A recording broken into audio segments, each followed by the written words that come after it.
샬롬.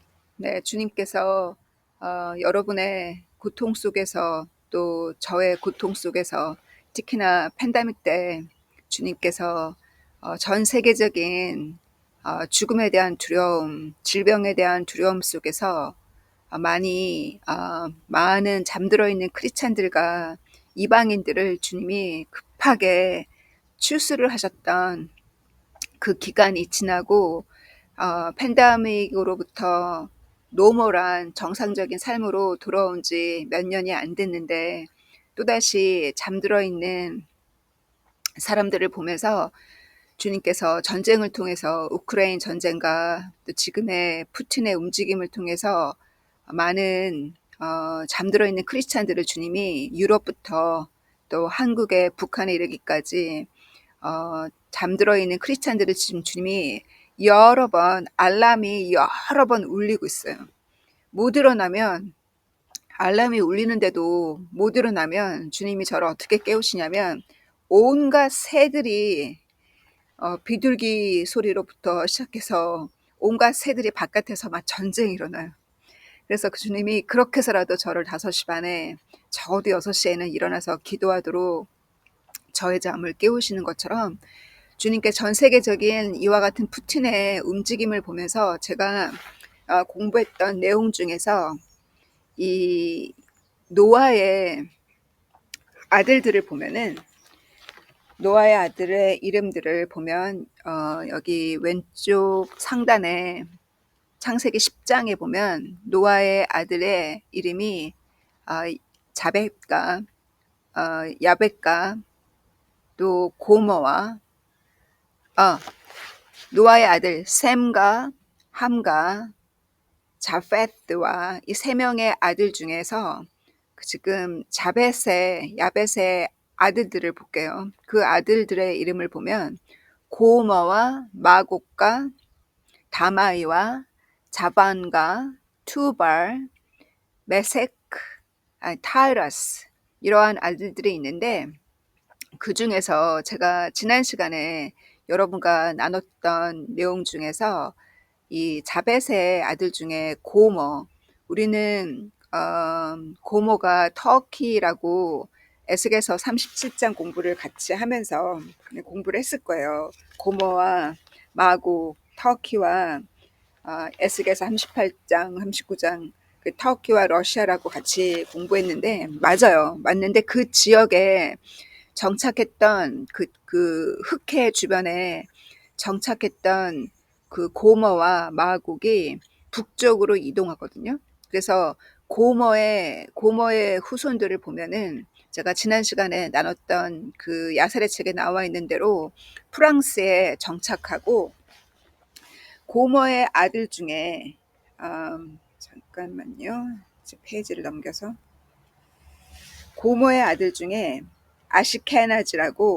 아시케나즈는 오늘날 그 독일을 형성한 그 선조이고 또 고모의 아들 중에 토가마스는 조지아를 형성한다고 그 러시아 연방 국가죠. 제가 여기까지 지난 시간에 잠깐 제가 노아의 후손에 대해서 오늘날 그 후손들이 어디에 살고 있는지에 대해서 제가 함께 나눴어요.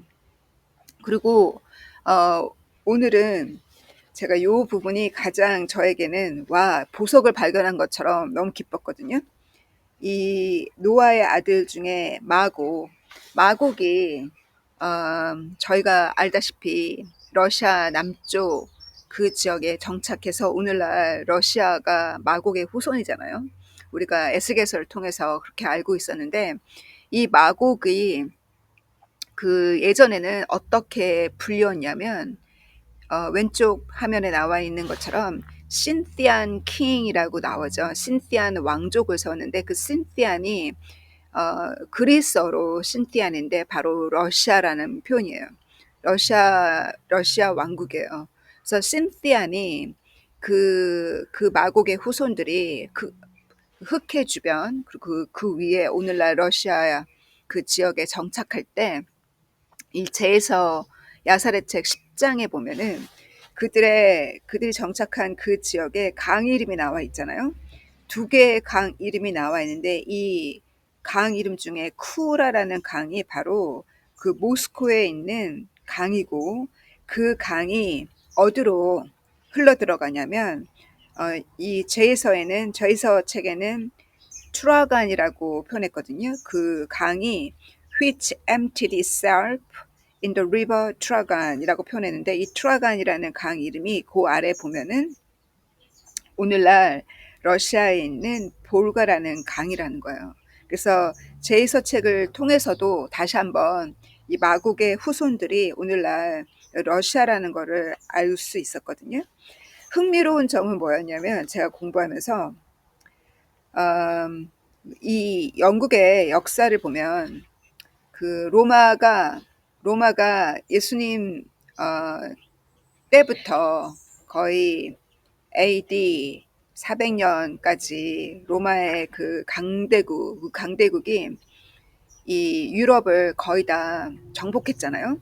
영국까지 정복을 했는데, 제가 항상 역사책을 볼 때마다 궁금했던 게, 왜 영국은 정복했는데 스코틀랜드는 정복을 못했을까? 그것이 저의 하나의 의문 중에 하나였거든요.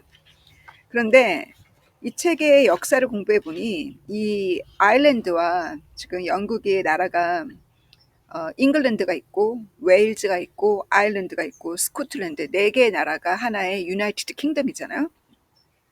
그래서 이 로마 엠파이어가 이 영국의 다른 나라들은 다 정복을 했는데, 유일하게 아일랜드하고 스코틀랜드, 특히 스코틀랜드를 정복을 못했어요, 로마가. 그래서 역사를 보니까 이 아일랜드와 스코틀랜드는 이 앵글로색슨이 어디서 왔냐면 노르웨이나 덴마크의 후손이거든요. 그래서 그 후손이 앵글로색슨이 오늘날 English라는 단어가 거기서 나왔는데, 이 스코틀랜드는 동일한 그 선조가 아니라 마국의 후손이었어요. 그 마국의 후손 중에서 어, 그 아들들의 마곡이 야벳의 아들잖아요. 야벳이 마곡을 낳고, 마곡이 보아스를 낳고, 보아스가 피에니어스가 니우를 낳고, 이 니울이 누구랑 결혼하냐면 이집트의 파라오 딸과 결혼해요. 그 딸의 이름이 스코타거든요. 그래서 그 스코타의 이름을 따서 이 마곡의 증손자죠. 증손자가 그 파라오의 딸과 결혼해서 그 딸의 이름 스코타의 이름을 따서 스코틀랜드라고 이름을 지었더라고요. 역사를 보니. 그래서 스코틀랜드가 앵글로색슨족이 아니라 마국의 후손이었어요. 러시아와 동일한. 그래서 그 로마 엠파이어가 이 유럽을 다 정복했을 때 정복하지 못했던 위치가 러시아하고 스코틀랜드예요. 좀 무섭지 않아요? 저는 이걸 읽으면서 섬찟하기도 했어요. 그 마곡의 후손이 얼마나 강대국인지. 그 로마의 후손은 누구인지 궁금하죠? 로마의 후손은 동일한 야벳의 아들 중에서, 이 아들의 이름 중에, 야벳의 아들 중에 고마, 마고, 마다이, 자방, 투발 나오죠. 투발. 이 투발의 후손이 오늘 그 후손들이 그 로마의 원주민들이었고, 자반의 후손이 오늘날의 그리스였어요. 그래서 대략 이 야벳의 후손들이 이 유럽의 선조라는 것을 제가 이 역사책을 통해서 알게 됐고, 흥미로운 점은 그 오늘날 러시아가 이렇게 그 마곡의 후손들이 우크라이나가 유럽을 지금 위협하잖아요. 그리고 그 연계를 해서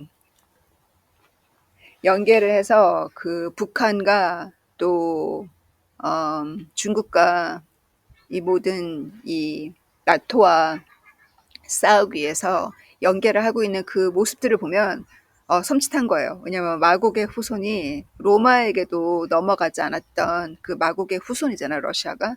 그래서 러시아의 움직임을 통해서 3차 전쟁의 위기에 우리가 살고 있음에도 불구하고 팬데믹이 풀린 이후로 크리스찬들의 마음이 또 풀리지 않았을까. 그래서 하나님이 주님이 다시 오시는 그날까지 그 크리스찬들의 마음이 풀리지 않도록 이와 같은 전쟁의 소문 속에서 또 모든 대자연의 재앙을 통해서 하나님이 우리의 잠을 깨우고 계세요. 주님께서 저를 가르친 노정을 볼 때, 주님이 가르치신 주님의 그 훈계를 볼 때, 우리가 고통 중에서 배운 것을 얼만큼 고통이 끝난 이후에도 고통 중에 배운 것을 얼만큼 나의 삶 속에 연습하고 있는가를 주님이 보세요. 그래서 제가 고통 가운데 매 시간마다 주님을 찾고 매 시간마다 기도했던 그 연습, 그리고 내가 고통 중에 저의 이 땅에서의 모든 희망이 완전히 죽었거든요. 주님께서 너가 십자가에 나와 함께 죽어야 나와 함께 다시 태어난다고, 주님과 함께 다시 부활하잖아요. 십자가에서 주님과 함께 죽는다는 것은 이 땅에서의 희망과 소망이 주님과 함께 죽어야 돼요. 그 씨가. 그래서 이 땅에 대한 미련이 죽어야 되고 이 땅에 대한 그 어떤 집착이 죽어야 돼요.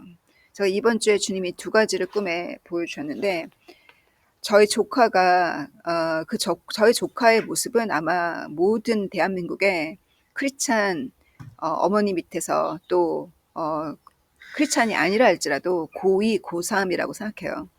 그들의 삶을 보여주었는데 정말 불쌍하게도 그 머리카락 온몸에 있는 그 털들을 통해서 그게 터지는 거예요. 피가 터지듯이 그 스트레스로 인해서. 그래서 한국에서 말하기를 피 터지게 공부한다 이런 표현을 하듯이 그게 무엇인지 제가 그 꿈에서 보여준 비전을 통해서 제가 알게 됐거든요. 조카가 그러는 거예요. 정말 이 머리카락이 다 터진다고, 이렇게 고통스럽다고. 그래서 제가 꿈에 성경 공부하러 오라고, 하나님이 너에게 안식을 주실 거라고 하면서 제가 제 조카를 성경을 가르치는 꿈을 제가 보면서, 우리 크리스찬, 우리의 조카는 그렇게 머리카락과 온몸의 털에 그 힘줄이 터지기까지 공부하는 것이 아니라 주님께서 겟세마네 동산에서 그 핏줄기가 터지기까지 기도하듯이 우리가 기도에 전념하고 또 주님이 주신 그 안식에 참여하는, 그래서 우리 자녀들이 주님이 주신 그 평화와 안식 가운데 공부하기를, 세상의 룰에 맞춰서 우리 자녀를 그 고통 가운데 넣지 않는 그 주님께 순종하는 부모가 되기를, 그래서 주님이 원하시는 자녀를 키우시기를 주의 이름으로 기도합니다. 그리고 두 번째 꿈은 뭐였냐면 어, 저희 어머니를 보셨어요. 근데 아무래도 저희 어머니가 아니라 모든 주님이 저를 통해서 양육하시는 양들이거든요. 그 말씀을 통해서 들음으로 믿음이 자란다고 로마서에 나와 있잖아요. 말씀을 들음으로 믿음이 자랐는데 그 믿음이 언제 죽냐면 그 예수님이 비유로 말씀하신 그 가시덤불로 인해서 그 믿음이 제대로 씨가 심겨지지 않는 거예요. 그 가시덤불로 말미암아서. 그래서 그 가시덤불을 주님이 꿈에 보이셨거든요. 걱정과 염려, 건강에 대한 걱정, 또 돈에 대한 걱정, 그와 같은 걱정이 가시덤불이 되어서 그 믿음의 씨가 제대로 자라지 못한다는 것을 보여주셨어요. 그래서 우리의 그 가족 중에, 우리의 사랑하는 자 중에, 또 여러분 중에 말씀으로 주님이 부르셨고 이 말씀의 사역을 맡겼는데, 혹시라도 물질적인 어려움 가운데 걱정과 염려 속에서 그 믿음이 자라지 못하는지, 또 건강에 대한 염려로 믿음이 자라지 못하는지, 우리가 이 땅의 집착과 이 땅에 대한 미련을 완전히 버리고 십자가에 주님과 함께 죽었다면 절대로 그와 같은 걱정을 할 수가 없어요. 왜냐하면 주님이 걱정을 가져가셨잖아요. 우리가 이 땅에 소망을 두고 사는 것이 아니라 주님이 오시는 그날을 소망을 두고 또 주님이 통치하시는 천년왕국에 소망을 두고 살기 때문에 이 땅에서의 집착이 죽었기 때문에 이 가시덤불이 다 불로 태워졌기 때문에 걱정과 염려가 다 불로 태워졌기 때문에 자유한 바가 되었어요. 그래서 그렇게 자유한 바가 되어서 사시는 저희가 되기를 간구합니다. 그래서 야곱이 특별히 믿음이 좋아서 하나님이 야곱을 통해서 민족을 세우신 것이 아니라 지렁이 같은 야곱이라고 두려움이 많았잖아요. 이 외삼촌에게 속임을 받아서 도망 나올 수밖에 없었던 야곱이고 에서 형이 두려워서 밤새 하나님과 씨름했던 야곱이잖아요. 걱정도 많고 두려움도 많고 그렇게 겁이 많은 그 겉으로는 내 아내한테는 강한 척하지만 속에는 겁이 많은 우리 형제분 많잖아요.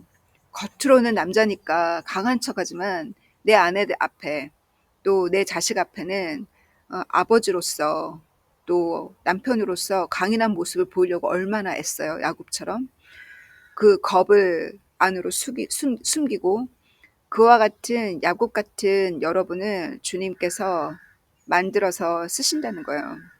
그래서 겁 많은 그 야곱에게 하나님께서 그 겁을 가져가기 위해서 마하남이라는 제가 말씀을 지난 시간에 나눴던 것처럼 그 대군사, 그 천사의 군사가 지나가는 것을 보고 야곱에게 하나님이 응원하셨고 야곱이 기도했기 때문에 그리고 야곱에게 그 밤새 하나님과 레슬링 하면서 야곱을 축복하시고 야곱의 그 엉덩이 그 소켓을 만지셔서 물론 다리를 절어야 되는 불구가 되었지만 도리어 그 불구의 몸으로 하나님이 겸손을 가르치셨잖아요. 그래서 하나님은 이렇게 우리의 몸에 가시를 넣어서 겸손을 가르쳤고 그 겸손을 가시를 볼 때마다 기억나게 하셨어요. 그래서 때로는 우리에게 수욕을 주시고 모욕을 주시고 그 모욕 속에서 살게 하시고 그 수욕 속에서 그 살게 하시고 왜 그 겸손을 떠나면 천국에 못 가기 때문이죠. 그래서 주님께서 하나님은 이러한 자를 찾으신다고 이사야서 66장에 나와 있잖아요. 하나님의 말씀을 두려워하는 자, 첫 번째는. 두 번째는 겸손한 자, 그 마음에 겸허한 자. 그러한 자를 하나님께서 찾으신다고 하신 것처럼 예수님께서도 항상 그 퓨리티, 순수함을 강조하셨고 어린아이 같은 순수함을 강조하셨고 순결을 강조하셨어요. 세상에 뱀보다 더 지혜롭고 비둘기처럼 순결하라는 그 말씀, 뱀보다 더 지혜로우라는 그 말씀은 정말 저희가 잘 지혜롭게 써야 되거든요. 그 얘기는 우리도 하나님의 나라를 위해서 사단을 속일 수 있어야 한다는 거예요. 사무엘이 다윗 왕에게 기름을 부어 가라오고 하나님께서 말씀하셨을 때 사울 왕을 두려워했을 때 하나님께서 사울을 속이라 하셨잖아요. 이새의 집에 가서 하나님께 예배드린다고 하라고, 양을 희생한다고 하라고.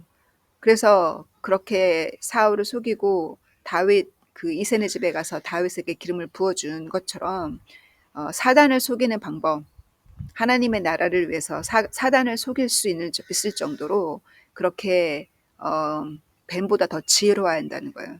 그 뱀보다 더 지혜롭게 내가 아직 연약할 때는 나의 모습을 드러내지 말고 숨어서 그 밭이 나의 밭이 될 때까지는 그 보물을 자랑하면 안 된다는 거예요. 히스기야 왕이 그 자기 병을 치유해 주신 그 하나님께 감사해야 되는데 그걸 자랑했잖아요.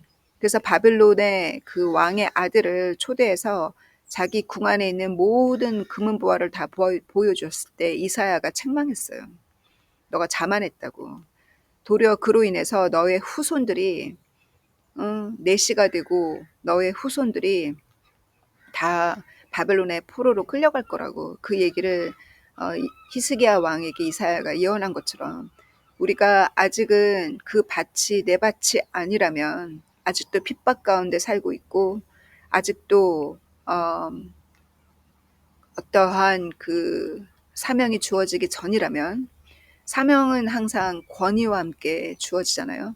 하나님이 그 권위와 사명을 주기 전에 연단을 시키는 과정 가운데 계시다면 그 연단 속에는 숨어서 믿음이 자라고 그 지식이 자라야 돼요. 너무 자랑했다가 사단의 공격을 받는다는 거예요.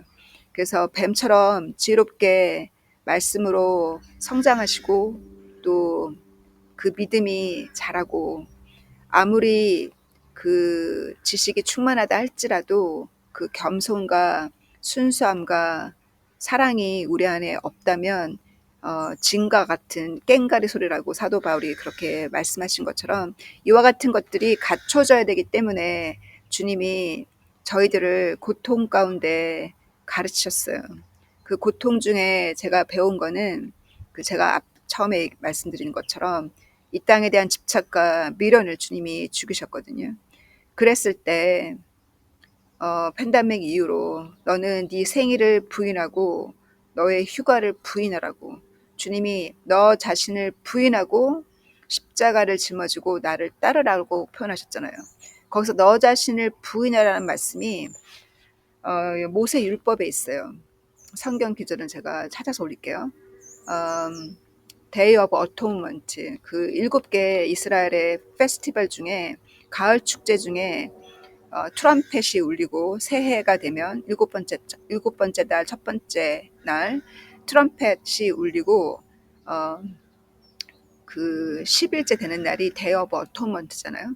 그 Day of Atonement에 하나님이 모세에게 말씀하시기를 너 자신을 부인하라. 너 자신을 부인하고 그날은 나 자신을 부인하는 날. 예수님께서도 너 자신을 부인하고 그 얘기는 뭐냐면 너가 움켜쥐려고 하지 말고 너가 계획하지 말고 너의 계획을 부인하라는 거예요. 너의 휴가도 부인하고 너의 생일도 부인하고 너 자신 거를 부인하라는 거예요. 언제까지? 주님이 주실 때까지 주님이 제공해 주신다는 거예요. 그때까지 부인하고 너의 십자가, 그 십자가가 바로 핍박이라는 십자가잖아요. 그 십자가를 짊어지고 나를 따르라 하셨어요. 그래서 그렇게 내가 나 자신을 부인하고 갔을 때 그 연습을 계속 시키셨어요. 그래서 나의 초점이 주님이 나를 부르신 그 초점이 흐려지지 않도록 그렇게 계속 달려나갔을 때 1년, 2년, 8년을 달려왔더니 주님께서 이렇게 많은 열매를 여러분과 함께 많은 자들과 함께 공유할 수 있도록 주님께서 양들을 보내주셨잖아요. 저도 작은 목자가 되었고 여러분도 작은 목자가 되어서 목회를 하고 계시잖아요. 그래서 우리의 초점은 세상에서 교회에서 조금 이름이 드러나고 전도사님과 목사님과 가까워지고 교회에서 인기를 살기 시작하면 나도 모르게 마치 내가 구원의 확신을 받은 것처럼 나도 모르게 착각 속에 사는 경우가 많아요. 과거에 저가 그랬던 것처럼.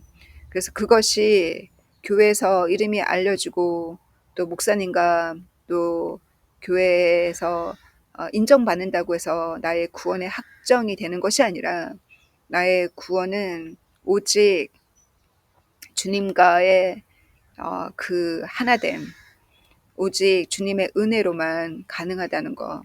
그래서 우리 모든 사람을 주님이 초대하셨지만 그 예복을 입지 않은 사람에게 주님께서 말씀하시기를 모든 사람, 많은 사람이 초대되었지만 선택된 자는 소수라고 하신 그 말씀이 바로 오늘날 전 세계 모든 사람들을 초대하셨지만 그중에 예복을 입고 주님 앞에 서기 위해서 노력하는 자는 소수라는 거잖아요. 사람들은 공짜를 좋아하잖아요. 무슨 행사 가면 공짜로 뭐 준다더라 하면 거기 막 가잖아요. 공짜로 뭐 얻기 위해서, 공짜 쿠폰 얻기 위해서. 사람들은 공짜를 좋아하는데 하나님께서 공짜로 주셨어요. 우리 과거의 죄를 구속해 주시는 그 십자가의 사건은 하나님의 은혜로 거저 주시는 공짜 선물이라는 거예요. 그러나 그 구속함을 받았지만 주님께서 날마다 내가 가르치는 그 계명대로 사는 자가 나를 사랑하는 자라고 분명히 예수님이 요한복음에 말씀하셨거든요. 내가 가르치는 말씀대로 연습하는 자가 바위에 집을 지은 자라 넘어지지 않는다고. 그래서 그 공짜만 좋아하는 것이 아니라 공짜로 선물을 받았지만 그 이후에 우리가 주님의 그 초대하신 그 초대장을 붙들고 그 소수가 선택된 그 소수가 되기까지 많은 고통이 우리 연단 속에 많은 눈물을 흘리면서 가고 있잖아요.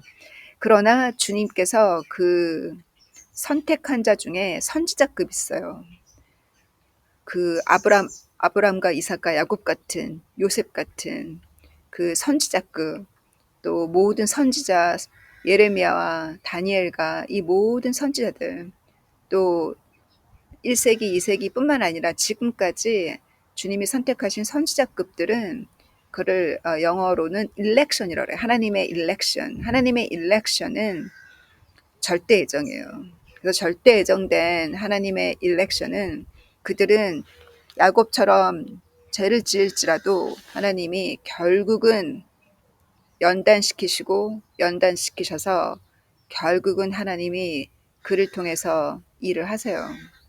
그래서 하나님이 그렇게 절대적으로 부르신 분이 계시고 또 다 초대했지만 초대한 저희들에게 주님이 주신 말씀대로 우리가 어떻게 순종하면서 가는지, 바로 그 순종, 바로 그것이 우리가 가지고 있는 우리의 그 성품이잖아요. 그 성품을, 우리의 성격을 하나님의 성품으로 만드는 그 과정 중에 인내가 따라요. 그래서 그 인내는 시간이 필요하다는 거, 그것은 공부를 통해서 배우는 것이 아니라 시간이 필요하기 때문에 우리에게 주어진 그 인내의 그 기간 안에 그 인내가 자라고 그 인내 속에서 열매가 피기까지 주님께서 우리가 그 인내가 자랄 수 있는 방법은 바로 주님께서 주신 정확한 초점이에요. 그 인내가 자라는 방법은 내가 죽었기 때문에 가능해요. 내가 죽기 전에는 인내를 키우기가 너무 힘들어요. 근데 내가 죽고 나면, 죽었다라고 생각하면 인내가 그렇게 힘들지 않아요. 왜냐하면 이미 죽었으니까. 이미 죽었기 때문에 이제는 감옥이 옛날처럼 그것이 감옥이 아니라, 그 고통이 옛날 같은 고통이 아니라 고통이 무고통으로 느껴지고, 도리어 감옥이 하나님이 나를 쓰시는 사역을 하는 곳이라는 거예요. 그래서 이렇게 그 역사를 볼 때 야벳의 후손들이 유럽에 살고 있고, 그 야벳의 후손 가운데 이 마곡의 후손이 스코틀랜드, 또 이 러시아의 움직임이 지금 심각하다는 거. 그래서 그것을 통해서 에스겔서의 예언이 곧 이루어지는 때에 우리가 살고 있음을 알고 다시 또 힘내고 열심히 또 공부해서 여러분과 나누고요. 또 주님이 보여주신 기적과 치유의 기적과 생명의 역사와 기도 응답들, 또 댓글들을 통해서 서로 응원하기를 간구하면서 마치도록 할게요. God bless you. Bye.